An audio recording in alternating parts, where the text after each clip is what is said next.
Okay, so then by 98, you and Southwest T are now a couple. You guys are romantic and so forth. You ended up divorcing Harold while he was still in prison, right? Well, I was trying to divorce him while he was still in prison. It He was didn't trying to happen. divorce him. Yeah. Okay. And Southwest T ended up moving to LA.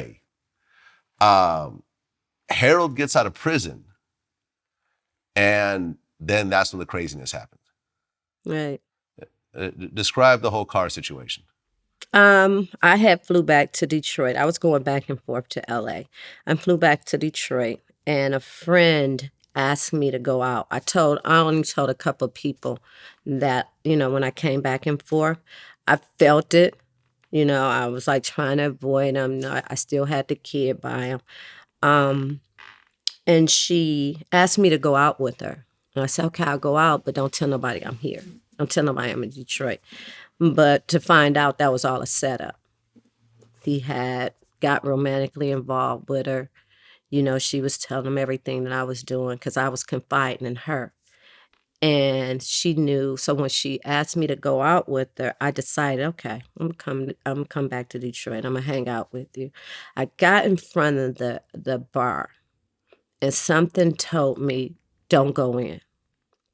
My spirit, I don't know what it was, God, definitely God, don't go in. So I didn't go in. I turned around and I started heading home. Evidently, he was behind me, or he knew that I wasn't coming in. I guess she told him, oh, she's not coming. Yeah, I called her, I'm not coming in. She might have called him, said she's not coming in. And he beat me back to my house. I was heading back to my house. So as I was turning on my street, I guess he knew my car. Well, he knew my car. He knew the headlights. And all I remember was something coming. It was no way to even, I guess I went shocked to see this truck plowing dead into me. And what I remember next is him being in the car. I couldn't even remember, like, well, how did he, later on when you think about, well, how did he get in the car? Because the door should have been locked. I don't know if it hit so hard, the door janked up. I'm not for sure. But I remember him hit me, and then I was out. Afterwards, ended up in the hospital, banged up really bad, like really bad. At that time, he said that he was going to take my life, but something told him not to do it. God again. Right, because he had a gun, right? He pulled a gun on you? Yeah, I didn't realize it at the time, but I knew something was hitting me. I knew something. I knew it just wasn't his fist. Because I'm trying to protect myself, but my arm was broke. So it wasn't much I could do. And I didn't realize my arm was broke, but I couldn't even really focus enough to see what was going on. I was hit that hard. And later on, that's when he, we talked about it years later, and he told me it was the gun. He told me the whole story of how I got set up, told me this whole story, what he was going to do. And something said, don't. But he said, somebody yelled and said, don't do it. But he said it was nobody around. The street was just dark and empty. So he don't know where that voice came from. I always say it was just God saying, no, don't do it. It's not our time. Don't do it.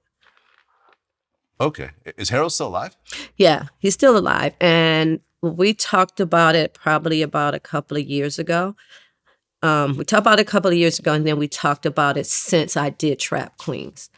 And he wanted me to tell the story. He said that he was tired. He felt that he knew how wrong he was, and he understood what was going on in his life. He grew up into that, and he was angry, and he's told me that I didn't deserve that, and that I need to tell my story to help other young women. No woman should go through what he put me through. He was very apologetic. I had never heard an apology like that, and he was just like, that I was something he didn't understand it because I was somebody he really loved. And he couldn't understand why he did that or why he was so angry all the time at me. And then he said he told me it wasn't me, it was him. And that before he left this earth, he just wanted to tell me that, and he wanted me to share the story and make sure that I shared with young women that what could happen. Okay, so you end up surviving that. By 2000, you end up divorcing Harold finally, Finally, and then you left Detroit and you moved to LA, right. where Southwest Tea was already set up. Hmm. And at that point, was BMF a thing? I think BMF came a thing probably like 2001 or two. That was Okay, so 2000. close to that time. Yeah, it within was a in year or that so. pocket of area. Yeah.